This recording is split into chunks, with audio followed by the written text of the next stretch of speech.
I want to welcome you to our annual Goldman Lecture Series, which takes place on Founders Day each year. Founders Day is a big deal for the university. It's a day when folks give back. I have already made my contribution to the College of Law this morning because my development director is in the audience, and if I hadn't, she would have already yelled at me today. So I'm happy to report that I have supported all of you this morning, and it's my hope that those of you who are listening, those of you who are alumni, will do the same over the course of the day. This day is a special day for the college for a whole bunch of reasons. It's a very special day for the university because later on this afternoon we'll have the inauguration of the first woman president of Ohio Northern University. But this morning we're here for the Goldman Lecture. And Mr. Goldman was an FBI agent. Dedicated to public service, dedicated to law enforcement, and to all of the issues that law enforcement engage in as part of their work. And I reached out to a fellow named Joe Navarro. You may have read his books. You'll see him on Amazon. He wrote Please Lie to Me and some others. He's a body language expert within the FBI. Does deception analysis, things of that nature. And Joe is a giant in the field. And Joe told me that we needed to have Dr. Marono come and speak to us. He said, you need the best, fastest moving, most respected expert in this field. He says, and I've got someone for you. So I gave Dr. Marono a call, and she graciously agreed to come and talk to you today. And I'm really looking forward to it. But before she speaks, I want to give you a brief overview of her credentials. And it's very brief, because she would not allow me to read her CV, which is a good thing, because if I was reading the CV, we would be here all afternoon. Can you hear me? Is the microphone on? I have no idea. She's got the lavalier mic on, so we'll be able to hear her. Okay. My communications director is making sure that this will be recorded properly. Dr. Abbie Marono is a behavioral scientist, having completed her PhD in behavior analysis and psychology. Abbie became a professor in psychology at academic institutions at the age of 23. At the age of 23. Abbie was also awarded Reviewer of the Year in 2020 for her continued dedication to scientific best practices. She is now the Director of Education at Social Engineer, LLC. She's a coach, a trainer, a keynote speaker, and an expert advisor. I think she might let you know some of the things that she advises people about this morning. Ladies and gentlemen, Dr. Marono.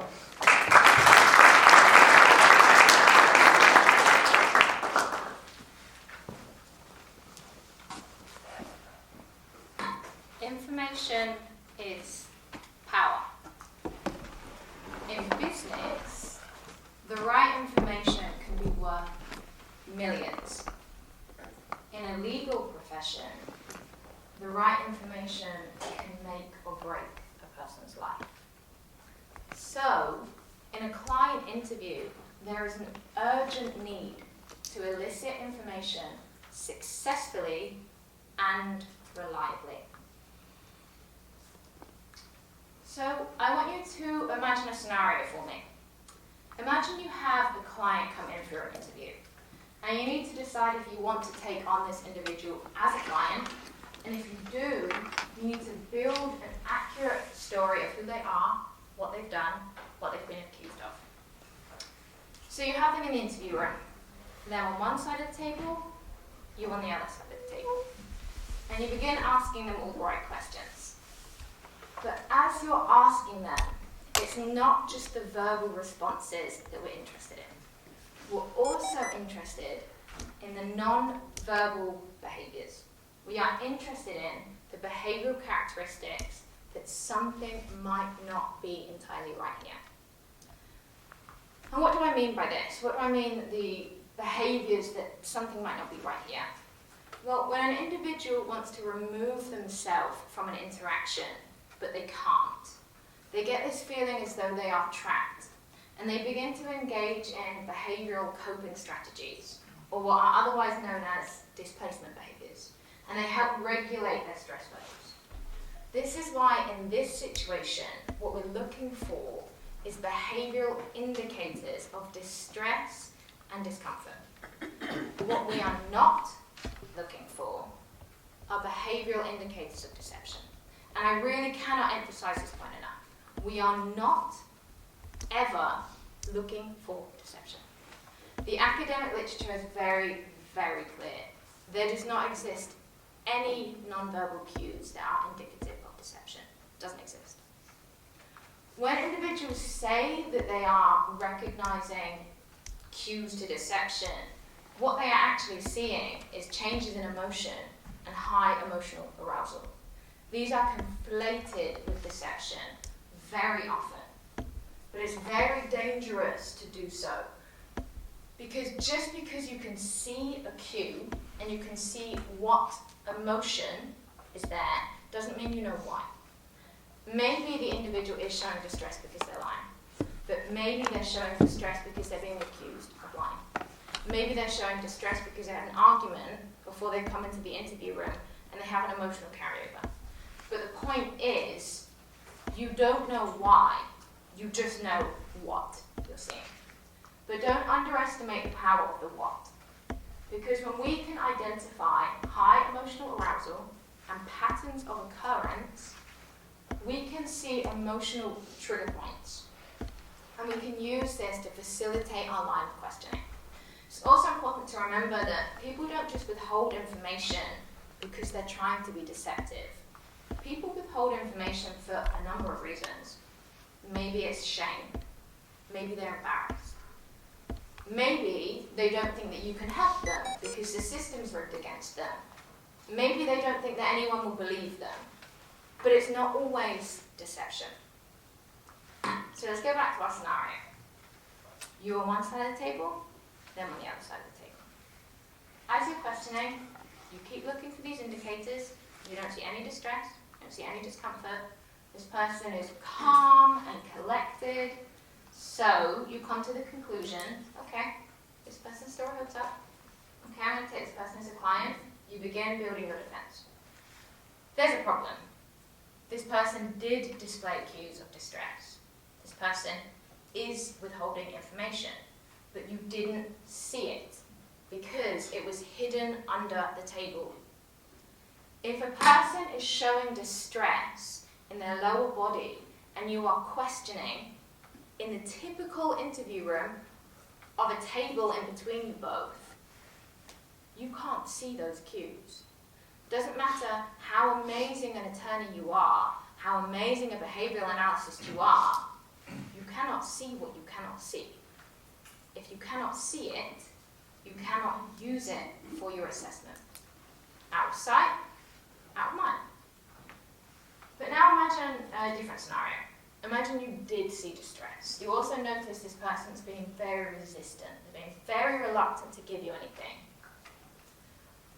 But this time, the answer isn't in their non-verbal behaviours. The answer is in your non-verbal behaviours. Your non-verbal behaviours were creating distress, and that's the distress that you're seeing reflected back at you. So these two scenario highlights that we're going to talk about today. First, we're going to talk about how to observe for non-verbal indicators of distress in a client, and then we're going to talk about how to use your non-verbal behaviours to facilitate trust and information elicitation, and how to not create distress. You'll notice that we're not going to talk about verbal behaviours, we're just focusing on non-verbals. And that's not because verbal information isn't important, it's because a lot of the time, how something is said tells you a lot more than you might think. Now, if you don't know what someone's non-verbals are telling you, you're going to have inappropriate responses to them. Our non-verbals are constantly communicating information. They are communicating information about our internal states all of the time. Our emotions, our intentions, our feelings. If we don't know what they're telling us, we can't respond appropriately. If you think, for example, that an increased blink rate is associated with deception, if you see an increased blink rate, you're going to assume deception. You might be more aggressive. You might take more of an aggressive approach now, and you might start creating distress because you've gone in with that assumption.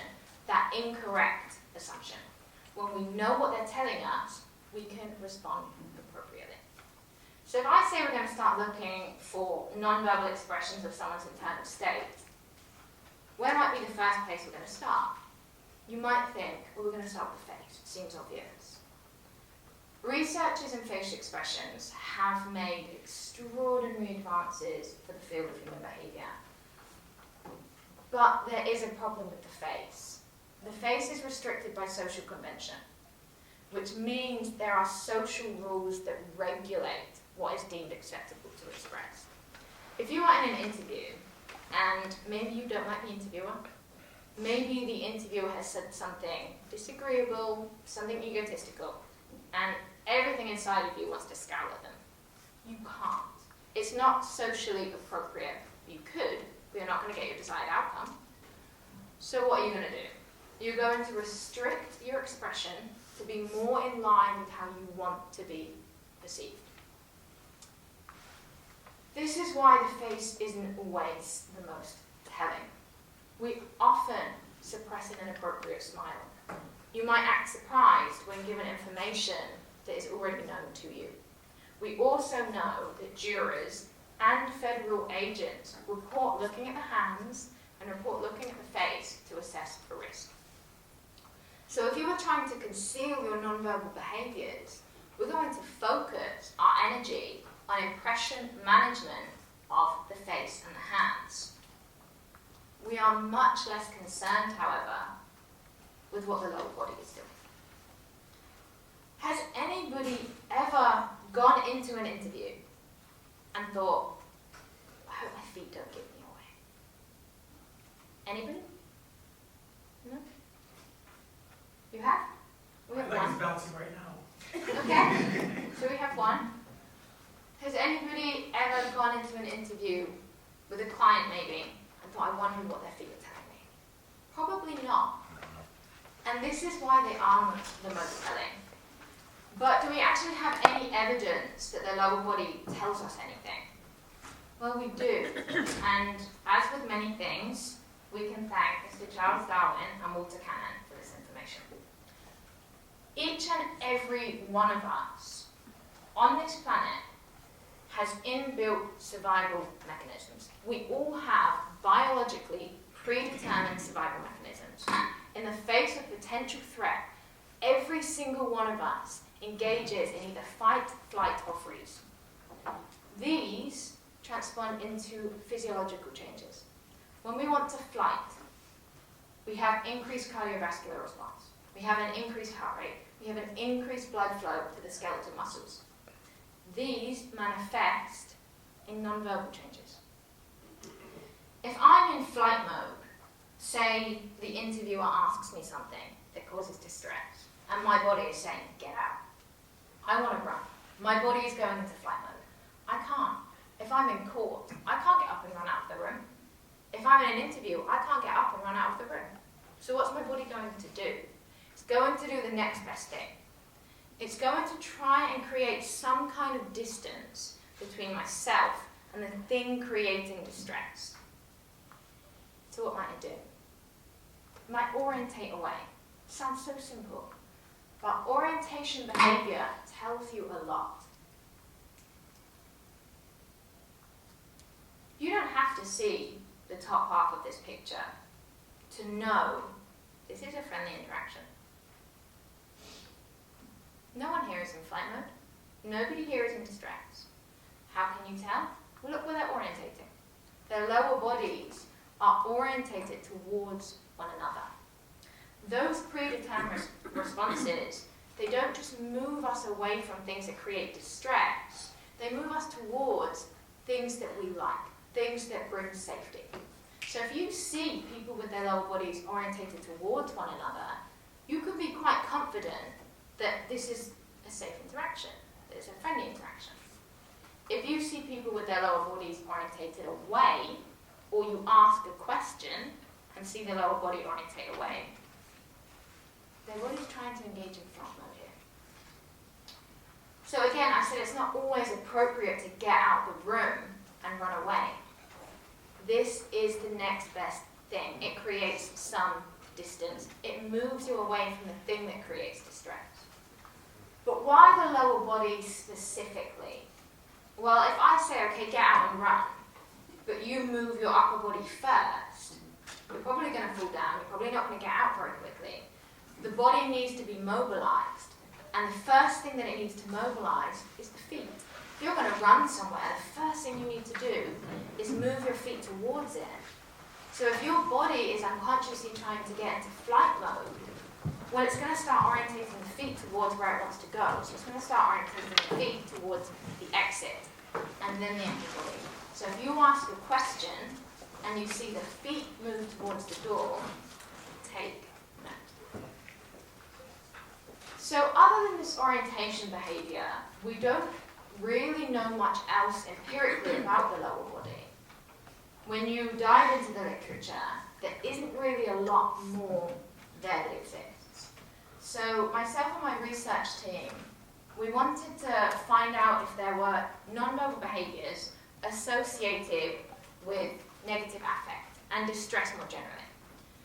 So we wanted to carry out a study. We wanted to carry it out in the real world, because what you'll notice in a lot of psychological experiments is they're carried out in a laboratory. Now with something like this, it's probably not the best setting for it. Because if I want to test distress in the real world, I'm going to bring participants into the lab. They know it's an experiment. What do you think students say to me as soon as they leave my lab? What are we really looking for? Because they know that you're lying to them. They know as a psychologist, you say, hey, I'm looking at this thing, and actually, you're looking at something completely different. And they know that, so their behaviors aren't authentic. But also, if I want to look at distress, I have to create distress. It's very difficult to get studies approved where the intention is to create a high amount of distress. So that's difficult, but also, even if I could get it approved, the distress occurs because they want to leave that interaction and know that they can't. My participants are going to know that even if I want them to stay, I can't force them to stay. So the behaviors won't be authentic. So you really want to look for real-world studies. So what we wanted to do was look for investigative interview clips. We wanted to cover clips that happened in the real world. We wanted to assess for what behaviors occurred in the lower body. There was a problem. We couldn't get the data. Why do you think we couldn't get the data? Because there was a table in the way. The table was in the way almost all the time. Think about it. Not only does this mean you can't use that data in real time, you can't use it for later video analysis. If you want to go back and assess your interviews, well, you've cut off a source of information for later analysis. So we couldn't use this. So we had to think of something else. But even if we could use these clips, if I said, okay, well, what are we going to look for? What do we think that we're going to find? What people typically say is, of course, they say, oh, we're looking for deception. We know that's not true. But then what they say is, oh, we're looking for this behavior, because every time I see this behavior, it means distress. I want to know what exact cue is going to tell me that they are distressed. There is this tendency to assume behavior always means X. Every time I see this behavior, it means they feel this thing. Every time someone crosses their arms, it's defensiveness. This is digestible. I get it, it's appealing, but it's not really how people work. Let's take the example of crossing the arms. This is a defensive cue. I do this when I'm defensive. We all do this partially when we're defensive. We also do it for a number of other reasons. We do it when we're cold.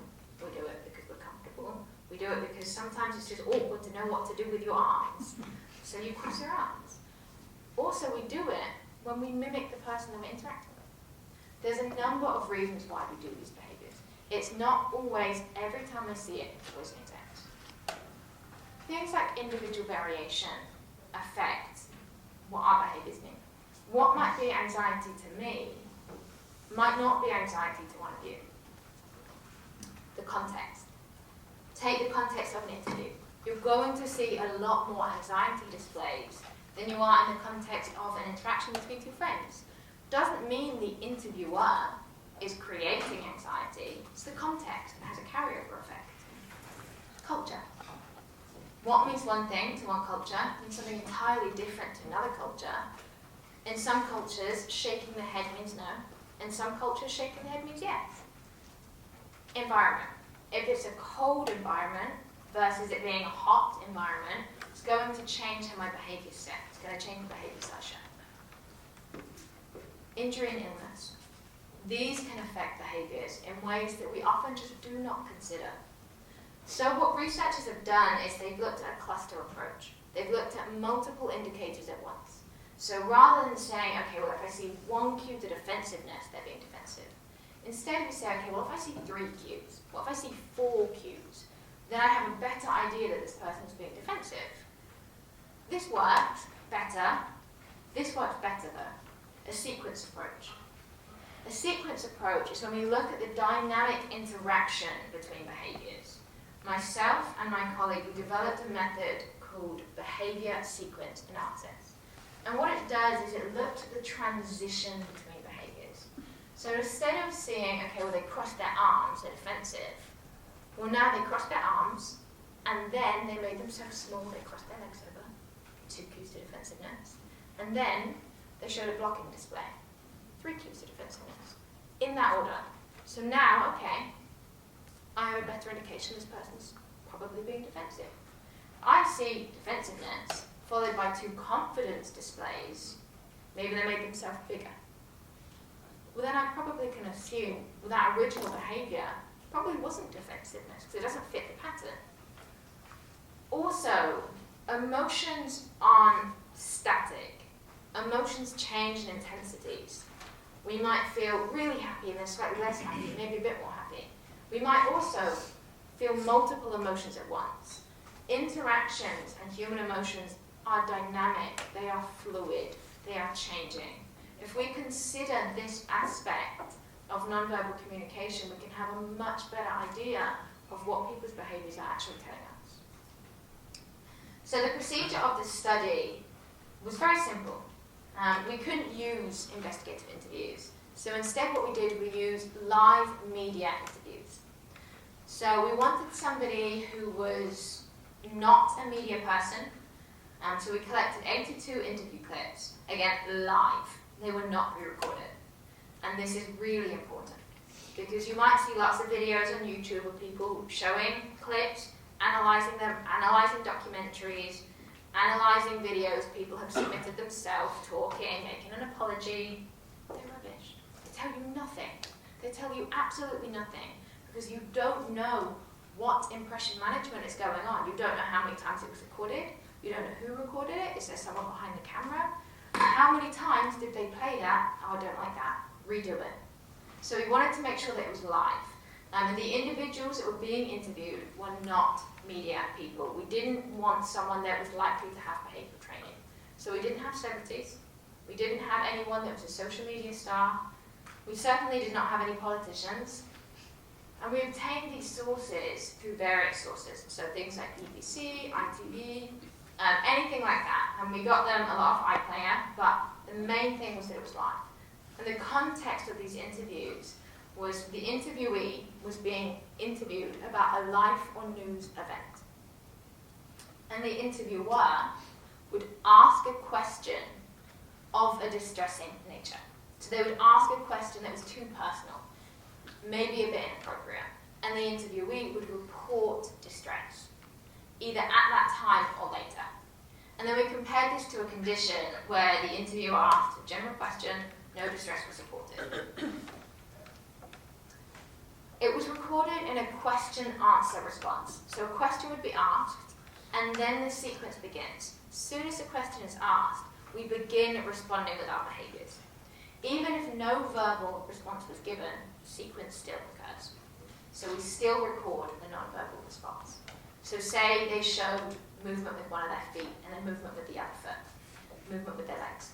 We can do that in the order that it occurs, and that's how we look at it. So let's have a look at what we found. But before we go into the sequences, let's just have a look at the let's see what behaviours occurred most often in the two conditions. Because then we can have a look at, okay, well, what does previous literature tell us? So, in the control condition and the negative affect condition, very similar. Arms lifted from the thighs, hands and forearms placed on the thighs. In the control, knees with feet spread apart. Control condition, we also saw bouncing of the right leg, fidgeting. Pretty much exactly the same ones in the negative affect condition, almost identical. Take note of these as well. Bouncing of the right leg, or bouncing of any leg, and fidgeting, you mentioned fidgeting. These are distress cues. These are cues that are repetitive movements. We do them when we're anxious. If I said, okay, well, I see a repetitive movement, therefore there's distress, that'd be incorrect, because we saw them in both conditions. So what this says is that that simple cue identification, I see this cue, I assume this feeling, might not be correct because we make an incorrect interpretation here. What this probably is a context effect. Because it was an interview, because it was live, that's probably the anxiety that we're seeing, not because of the interviewer.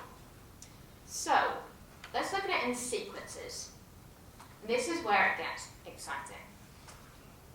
So, the biggest difference that we found was in the comparison between an open versus closed dimension of behaviors. In the control condition, a sequence that we saw that was very significant was they'd sit with both their legs spread out. This is an open display. They're making themselves big. And then would see with their knees spread apart with their feet apart. Open display, followed by another open display. In the negative affect condition, we saw tuck one foot under the chair, closed. Another foot under the chair, closed. Bring their knees together, feet together. Closed, closed, closed. This is in direct contrast to the control condition. What's more striking is these behaviors did not overlap in condition. We did not see open sequences in the control. We did not see, in the negative, we did not see closed in the control. This is also consistent with previous research on the upper body. We know that when people feel confident, they take up more space. They feel more comfortable in the space around them, so they use more of it. When people are nervous, they make themselves really small. They want to kind of disappear into their space. Well, this tells us, this is true for the lower body too. But we found another very interesting finding. And I mentioned blocking displays really briefly earlier. So let me explain what blocking display is. A blocking display is when an individual wants to create a barrier between you and them. So you see it in therapy sometimes.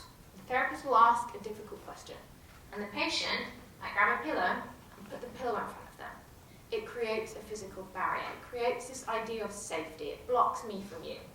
If you have an argument, sometimes you might bring an object in front of you. We do this with our bodies too. The most common way is we cup our hands together and we block our breath. We can do it with our necks as well, but this is more common, especially in men. And it's because it's a vulnerable part of the body and we block it. We saw blocking displays in both conditions. Again, if I see a blocking display, I assume, okay, they're being defensive, I'd be wrong.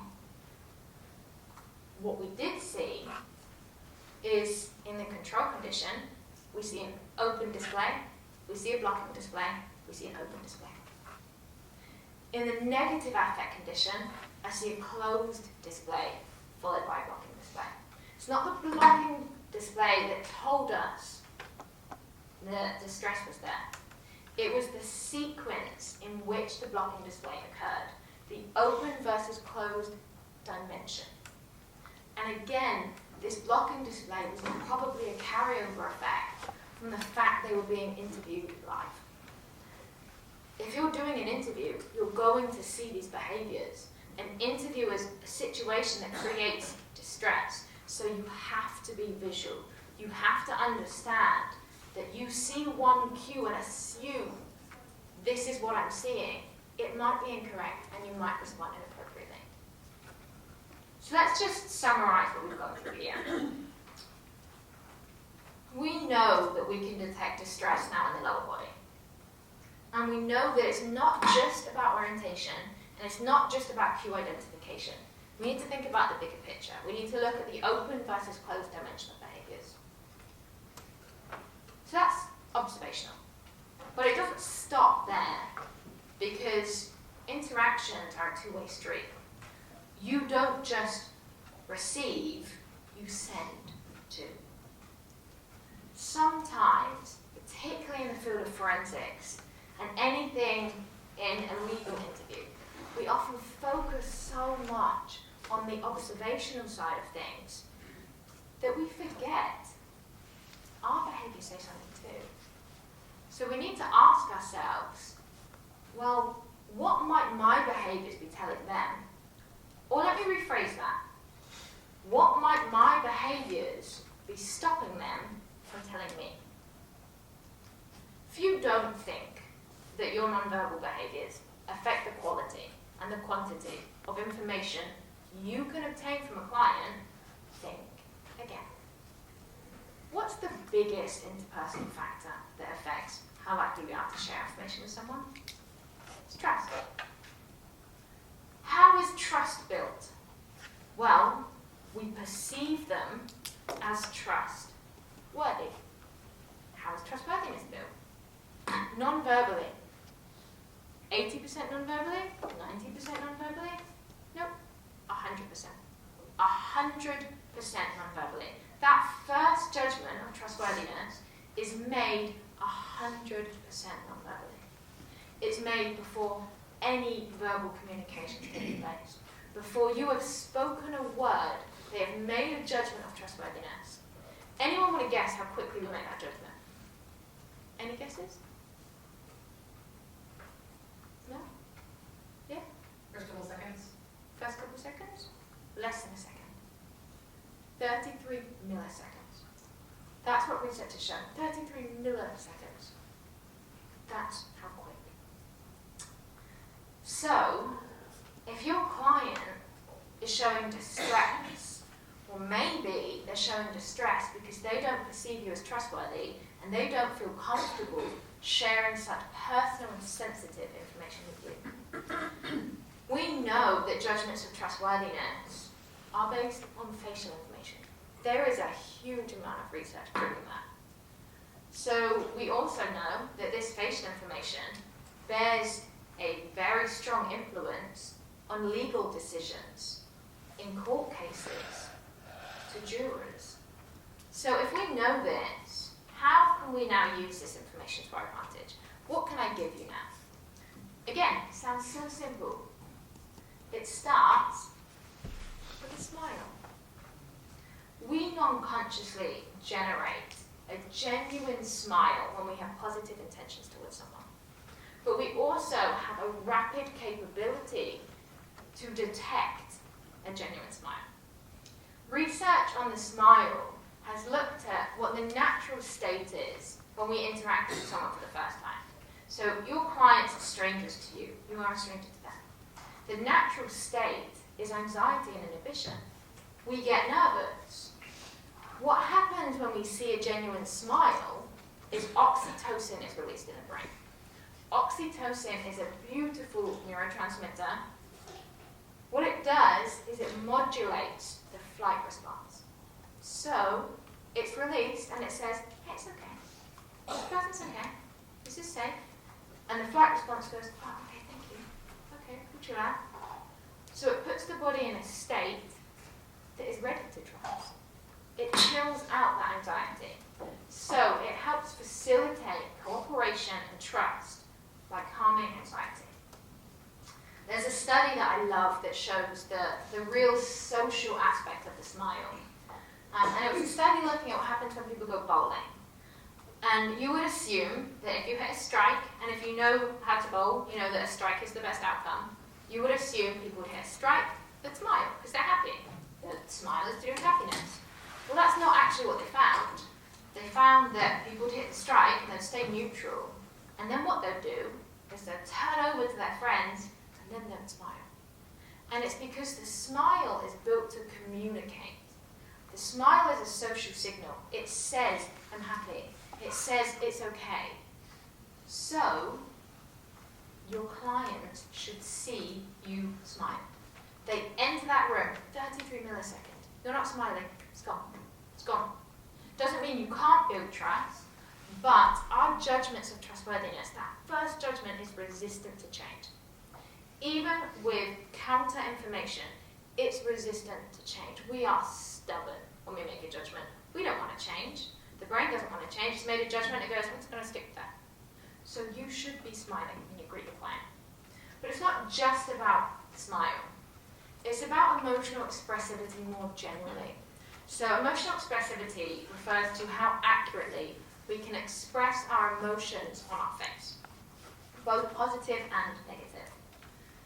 So we perceive people who are more positively expressive, so more smiles, more increased heightened eyebrows, the raising of the cheekbones when we smile, we perceive them as more trustworthy. People who are more generally very negative, they furrow their brows a lot, they frown a lot, they scowl, we perceive them as less trustworthy. We can all probably think of one or two examples here of somebody that comes into a room, comes into a meeting, and drains the life out of the room. They are negative. We know those people. Everyone probably has someone in their head and they're thinking, I know what it's like to be around that person. We also don't trust those people very well, not when they are a stranger. But on the other side of things, we all know someone that comes into a room and lights it up. They smile, they are positive. Aren't they wonderful to be around? They're great to be around. We also trust them. And there's two reasons for this. Not only because they appear more trustworthy, but because of what's called emotional contagion. So emotions are catchy. This is a very well documented effect. When we interact with people, I said, they drain the life, or they bring life. This is because emotions transfer from one to the other. When we feel negative, say we interact with someone that drains the soul out of our body, we feel really negative. What do we do when we're in a bad mood? What are we less likely to do? We're less trusting. We are less willing to give information when we feel negative. We are more trusting when we feel positive. We are more willing to give information. But appropriate affect is obviously important. So if the situation calls for empathy or sadness, show empathy or sadness. So if your client is saying they've had a terrible day, don't go, it's awful. It sounds terrible. That's terrifying. It's also not authentic. You want to make sure that if they've had a bad day, that's awful. So sorry to hear that. You want to make sure your face says the correct emotion. But in general, positive expressivity is better. But it's not enough just to know that it is, because that gives you a surface level understanding. It's important to know why. This is very important to know why. We are a social species. Being a social species has propelled us through evolution. But with cooperation comes risk. If I cooperate with you, how do I know that you're not going to exploit my altruism? That doesn't look good for me. That's not good for me in the long run. So, as a species, we've had to evolve methods to detect who is genuine, who is being honest. Now, this is where a lot of the misunderstanding with nonverbals comes from. People think that we do this through deception detection. Well, I know who's being honest because I know who's lying to me. That is not correct. It couldn't be correct. Because for that to be correct, we'd have to meet someone, see their expression. We would have to then assess it for authenticity. We'd have to be skeptical with everyone we meet, and then make a judgment. That would have impeded on our ability to be a cooperative species. So it wouldn't have worked. It's also very cognitively costly. Think about how much we're trying to juggle in our heads then. See an expression, okay, well now I need to detect its authenticity, make a judgment of all these other factors, and now I decide if I'm going to trust. You know what? If you know anything about the human brain, you will know it is lazy. It takes shortcuts. Why? Because it's energy hungry. it weighs 2% of our body mass, but it takes up 20% of our energy. That is energy hungry. So it tries to take shortcuts. It's not going to take the long road. So what is the most efficient way to decide if someone's being honest, decide if someone's trustworthy? Well, I see a positive intention cue, I assume trustworthiness. But I don't see the cue, I assume untrustworthy. There's no maybe. There's no middle ground. The brain doesn't have time for a maybe, yes, no. So if I want empathy, if I'm looking for empathy, I see it, I confirm it's there. I don't see it, I confirm you are unempathetic. So it's not just that the smile is perceived as trustworthy, it's that the lack of a smile is perceived as untrustworthy. This brings me to the dreaded poker face.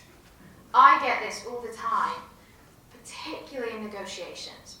People say, oh, well, if I don't express any emotion on my face, I have the upper hand. Because people don't know what I'm thinking, so they can't use it against me. If you go into a client interview thinking, I'm going to have the upper hand because they can't read my expressions. I'm going to go into this negotiation with the upper hand because they can't read my expressions. Well, what you're doing is now you are not sending trustworthiness cues, so you are untrustworthy. It's actually limiting you. It's not helping you. It's hindering you. It's becoming an obstacle that you are now having to overcome. So, if you do have this in your toolbox, or you think that this is a useful method to use, I would advise removing this. So let's move on to the body.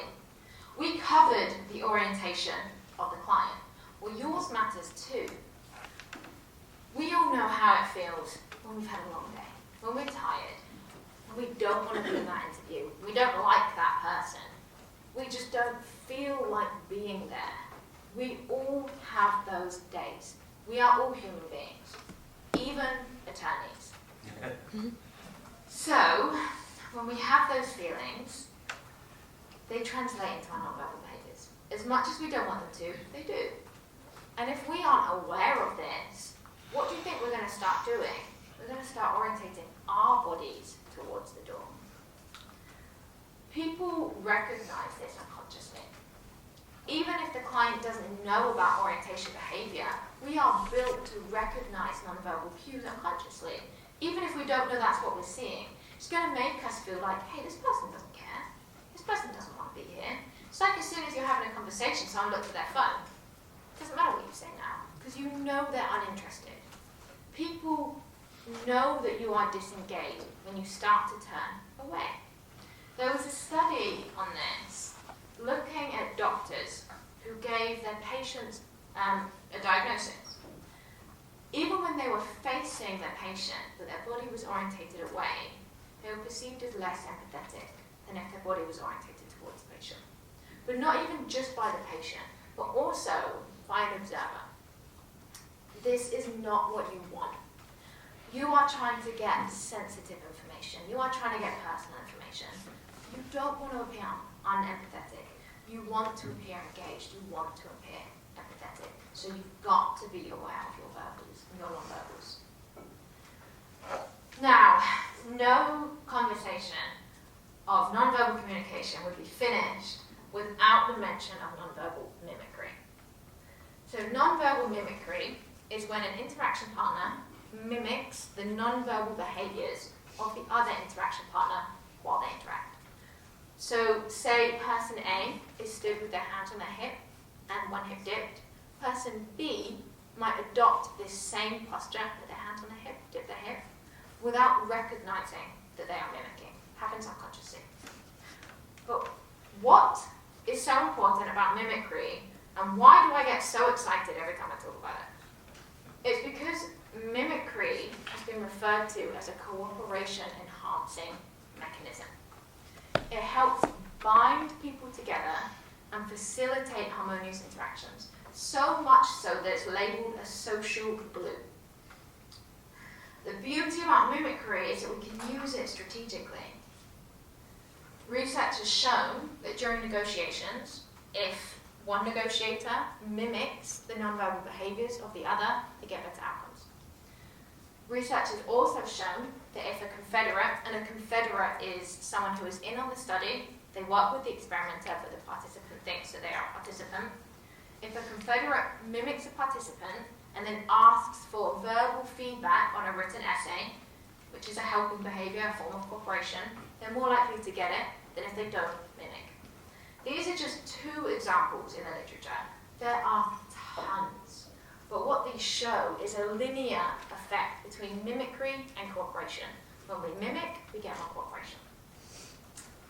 So, with this, I wanted to find out, can we use nonverbal mimicry to influence information elicitation? And I dedicated several years and a doctorate to answering this question. But I didn't just want to know if we could use it, because why is mimicry associated with cooperation? Why is there that link? And this is important, because when we understand why something works, we can set the right conditions when we use it. If you didn't know why emotional expressivity was so important and why that worked, you might use the poker face thinking, well, it won't increase trustworthiness, but it won't decrease it. Now you know why it works. You know that's not the case. So why does mimicry work? Well, there's a few suggestions in the literature. Things like it increases familiarity, it increases likability. But the one that seems to stick, and the one that has the most empirical support, is that it increases feelings of closeness. When someone mimics you, it makes you feel closer to them without recognizing why. And closeness increases cooperation. When I feel close to someone, I feel more comfortable sharing information with them. So some of you might be thinking, actually I know mimicry. Maybe I even use mimicry. Great. Mimic the person next to you. If I said, mimic the person next to you, what would you mimic? What is it you would mimic? Would you mimic their arms? Would you mimic their head? Would you mimic their legs? Great. Why? How do you know that the behaviour that you're about to mimic will actually have an effect on cooperation? How do you know it won't have less or more of an effect than if you mimic something different?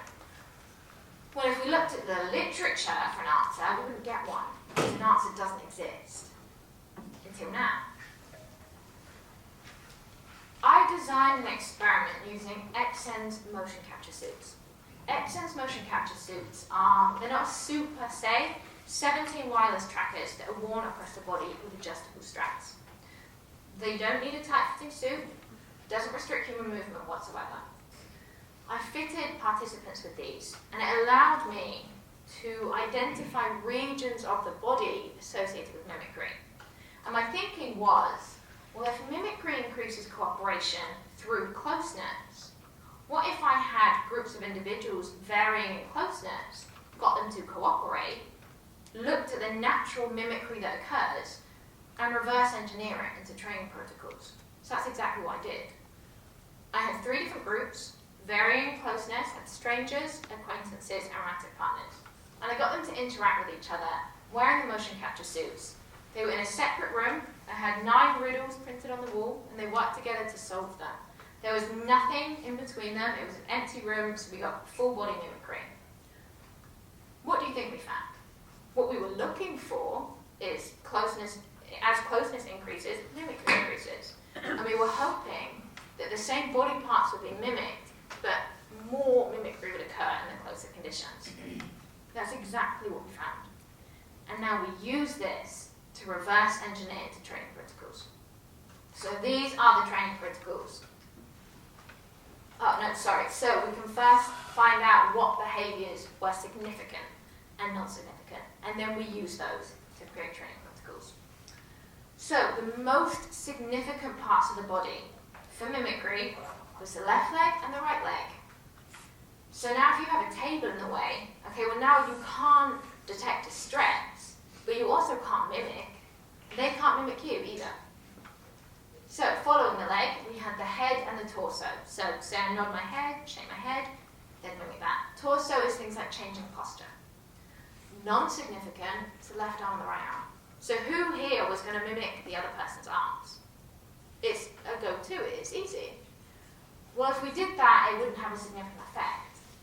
But if you consider the upper body in general, so I mimic the arms, but I also mimic the head or the torso at the same time, then it does have an effect. So now we take this information and we put it into mimicry training protocols. These were the 5 behaviors that we used. First, foot tapping. So they tap their foot, you mimic that. Face touching. Leg crossing. If we're standing, just like that, cross the legs. Stepping forwards and backwards. And then finally, changing posture. So I might change my posture like that. So what I did is I trained individuals to mimic these behaviors. Every time they saw it in a participant, they would mimic it. Versus confederates who would not mimic it. They'd see it and purposefully not mimic it. But before we go into what we found in the experiment, there's something we should cover. Because people here who might be familiar with mimicry might be thinking, well, I've caught you out because we don't use it for this reason. Because it increases cognitive demand. It creates an overload effect. When we are focusing so much on our nonverbal behaviors, it limits how well we can communicate verbally. I think there's that, pat your head and rub your stomach and tap your foot at the same time, and you lose the ability to function as you do that. You don't know what you're doing with your arms anymore, what you're doing with your legs anymore. And it's because it's this cognitive overload effect. You're doing too much at once. And this happens with mimicry. It's been shown when we try and mimic, it reduces how good we are with our verbal communication. So what we want to do is we want to train it so much that it becomes almost automatic. It's like when you first learn how to drive, you're doing so much at once. Everything is very demanding. You're focusing on this and focusing on that. But then once you know how to drive, you can have a conversation, you can listen to music. Sometimes you get home and think, how did I get here? Because you drove on autopilot on that. The same is kind of true for nonverbal behaviors. When you train how to have good nonverbal communication, at first it's very difficult. But then it becomes very natural and you don't have to think about it. Well, the same is with mimicry. I trained my 3 confederates for 24 hours. Over a month, seems like a lot. 24 hours training, just for mimicry. It is a lot, but that's what it took to get them to 90% accuracy. The timing is also important. So if you mimic after 10 seconds, it stops being mimicry. It's just you showing that behavior now. The effect is nullified. If you mimic from 1 to 3 seconds, it actually has a reverse effect. It becomes too overt. They recognize you're mimicking, and it reduces liking. So the sweet spot was 5 plus or minus 2. So 3 to 7 seconds was kind of the mimicry sweet spot. So using these training protocols, we then implemented it. We did a very similar study to the first study, but instead of having pairs of strangers and acquaintances who might be partners, we just had a stranger always with our confederate. And during the interaction, they would either mimic them or not mimic them according to those protocols. Now we measured cooperation in a number of ways, but for the sake of relevance, we measured it in the willingness to disclose sensitive and personal information.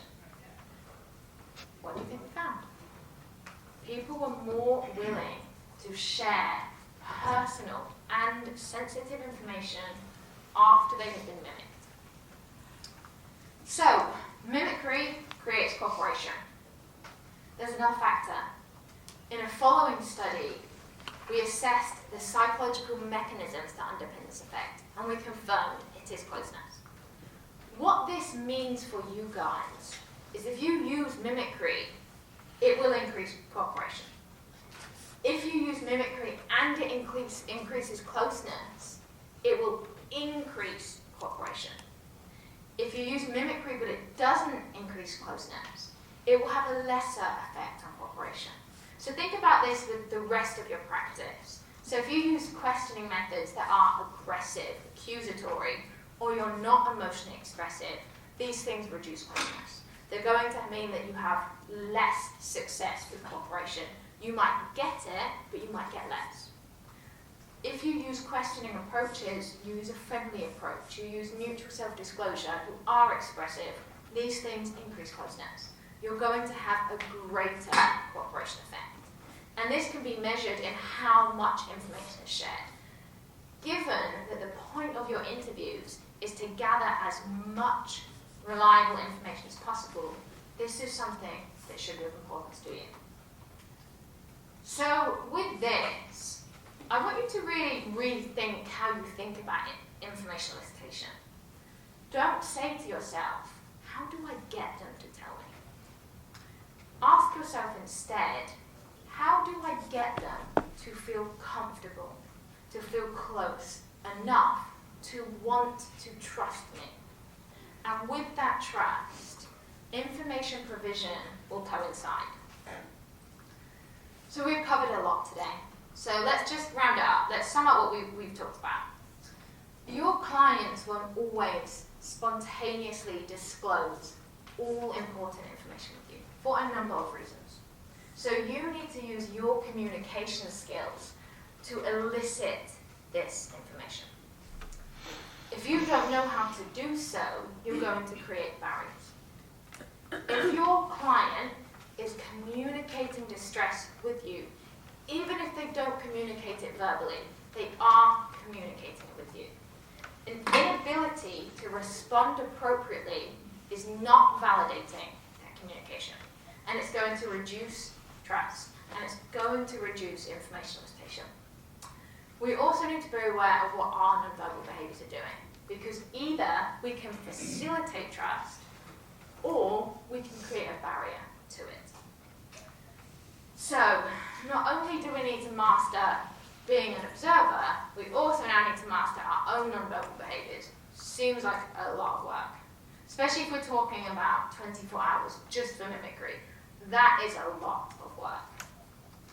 It is. If you don't want to put the work in, fine. Stay average. If you are willing to put the work in, I promise you, you will never regret putting the work in and becoming exceptional. Thank you.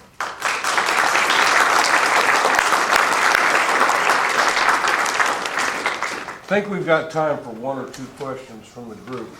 Has anybody got something that's burning in their mind? This is where the audience interacts with the instructor, thereby enhancing the learning experience. Should ask, what are your questions? There you go. You briefly touched on it, but how does it change when you're dealing with people who have had the training to kind of maybe mask it one way or the other? So, even when you have had nonverbal training, we are all still human beings. We all still slip up. And even when people do have the training, it's not often in the lower body.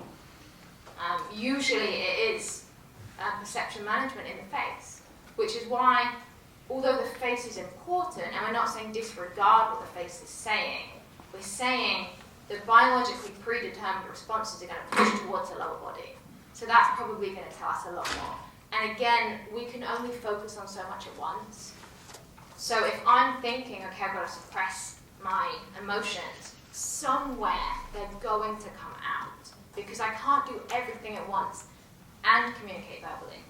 So what it might come out in is maybe they are completely composed non-verbally, but it's going to lead to an effect with what they're saying. They might slip up verbally. So this is where you need a well-rounded skill set, because now you look into things like statement analysis, and you can apply their verbal techniques. But to that, I would say most people that are non-verbally trained don't tend to be trained in the lower body, because it is ignored often.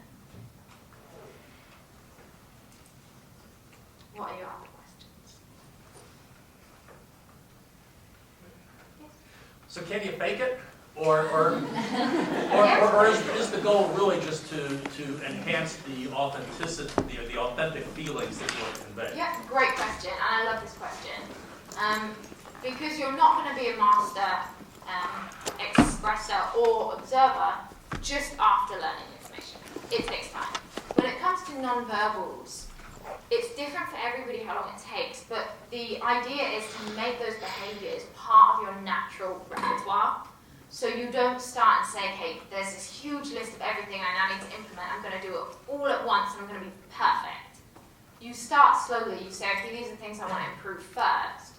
You start adapting them. You start practicing sounds really uncomfortable, but you start recording yourself and watching them, because you might think, I look really natural and comfortable. You watch it, and you look super awkward and robotic. And you think, okay, well, it needs a bit of work. So you go back, and you do it, and you interact with friends and family before you do it in an interview room. Don't practice on a client. Never practice on a client. Practice with friends and family, get comfortable. And then when you're comfortable, you start then changing, okay, well now I feel comfortable like this, so I know I want to change this thing. And then start doing it that way. That's how I would advise to avoid the cognitive overload effect. It's like when you have too many tasks and nothing gets done because you have too much.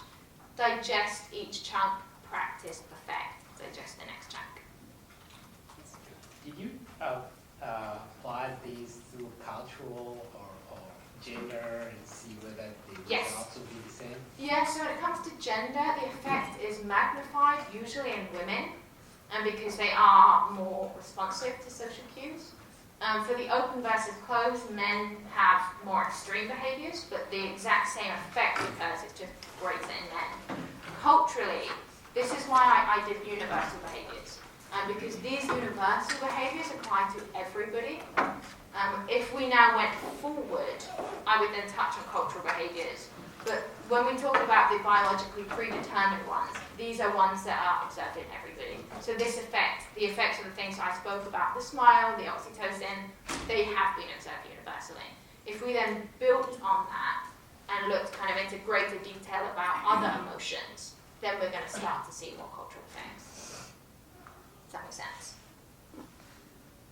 Well, I believe we have a group waiting for us next. So I just want to, on behalf of the university, on behalf of the Goldman family, and on behalf of the College of Law, thank you for an absolutely outstanding trip.